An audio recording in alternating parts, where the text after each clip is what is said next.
This podcast is about answering your questions. Questions about SEO, questions about AI, how AI is changing SEO, and what you should do about it as a business owner. To send in questions of your own, visit meredithhusband.com/podcast.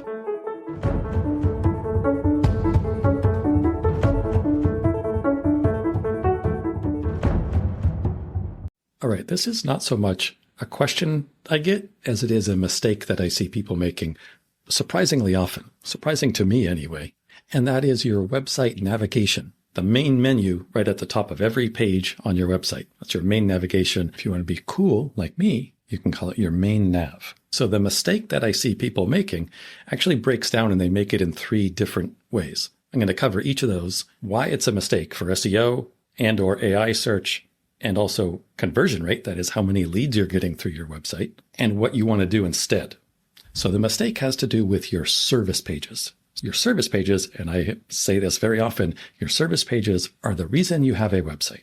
If you're a children and family photographer, you hopefully have a children's photography page and a family photography page. If you are a wedding and engagement photographer, you hopefully have a wedding photography page and an engagement photography page. Same for maternity and newborn or whatever it is, you probably have a few different services that you offer. When somebody asks you, what types of shoots do you offer? Those types of shoots, each one of them is going to be a service. And they are the reason why you have a website. They're the reason, they're what people purchase from you.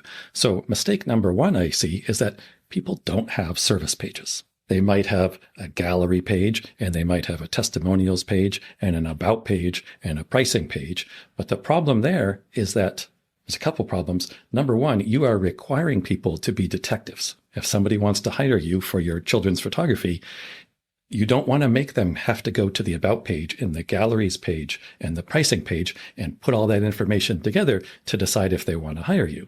I'm sure that you know this. The people who contact you from your website, they don't read everything on your website. Even if it's right there, very plain, I'm sure you get people writing and saying, what's your pricing? Well, the price is right there, but they didn't see it. Okay, that's problem number 1 with doing that, is that the people who are visiting your website, your potential clients, you're immediately making their lives a little more complicated. Okay, that's the opposite from what you want to do. That's the first problem with that. The second problem is you're not sending the signals to Google that you want to send. You want to send a signal to Google that if you're a children's photographer, you have a children's photography page. That's a very strong signal to Google that this page is about children's photography. If you don't have that, Google is kind of left to wonder. Something else that you don't want to do. The same is true and will become more true for AI search. AI can't go out and summarize an entire website unless somebody gives it specifically the URLs to summarize. Okay, so what you want to do is every service has a service page, and on every service page should be enough information so that if somebody is thinking about hiring you for that thing, there's enough information right on that page for them to take the next step, which is probably going to be to reach out and contact you. Okay, so that means you got to have some information about the service, what it is. Probably want to have at least a small gallery, what the product looks like, at least a little bit about what the pricing is.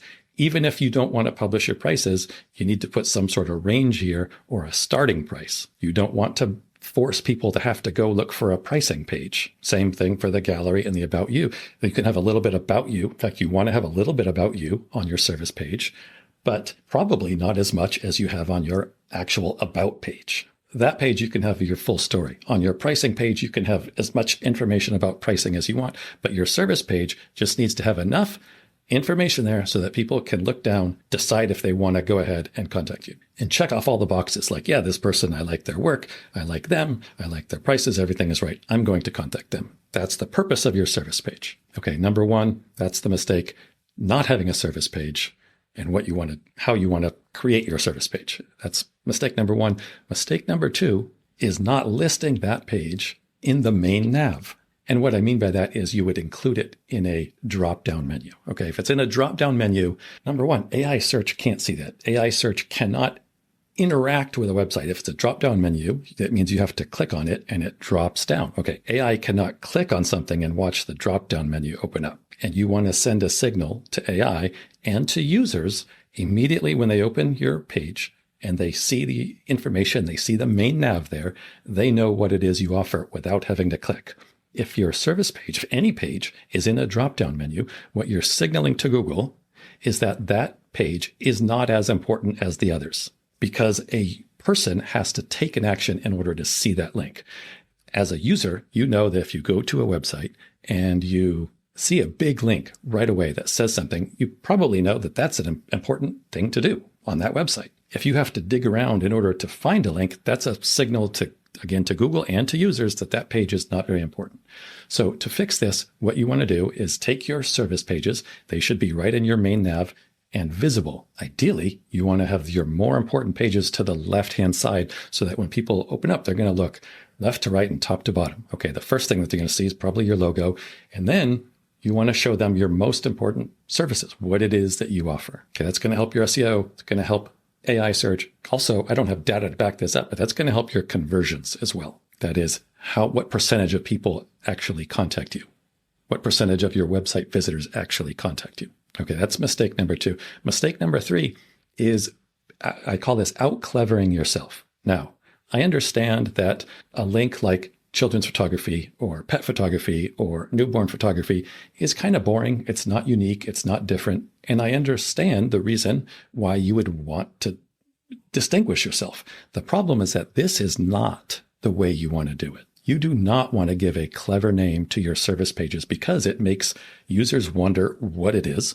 Okay. It makes your website experience a little more confusing. They have to become a detective. That they don't know what something is. They have to decide, are they going to click on it?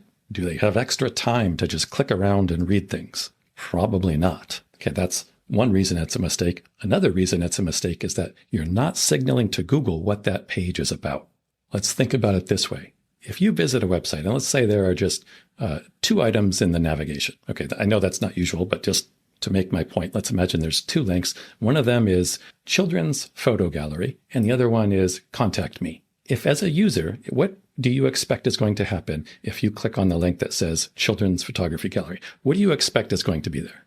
Probably a gallery, probably a children's photography gallery. What if you click on the contact me? What do you expect to be there? Probably a contact page or some sort of option to contact you. Okay. What you're not going to do is put the children's photography gallery under the contact link and the contact page under the children's photography link. That would be extremely confusing. Now, Google knows this. Google knows very well that what you name a link is going to be what that page is about. Whatever that link leads to, you're going to name that link, or you should name that link appropriately. That can be a very strong signal to Google about what the content of that page is. So if you want to improve your rankings for children's photography and you name your children's photography service page Kid Love, that's not sending any signal to Google at all or users. That's also a really weird name to give a page. So don't do that. But my point is, this is where you kind of want to be boring. You want to make your navigation as simple as possible. You want to make the people visiting your site, you want to make it so easy for them to know what everything is. Don't make them guess what a page is going to be about if they click on a link. It's going to help your conversions, going to help your SEO. Okay, so if you're doing any of those things on your website, I suggest you take a look at how you can fix it. Okay, I hope this helps. This podcast is about answering your questions. Questions about SEO, questions about AI, how AI is changing SEO, and what you should do about it as a business owner. To send in questions of your own, visit meredithshusband.com/podcast.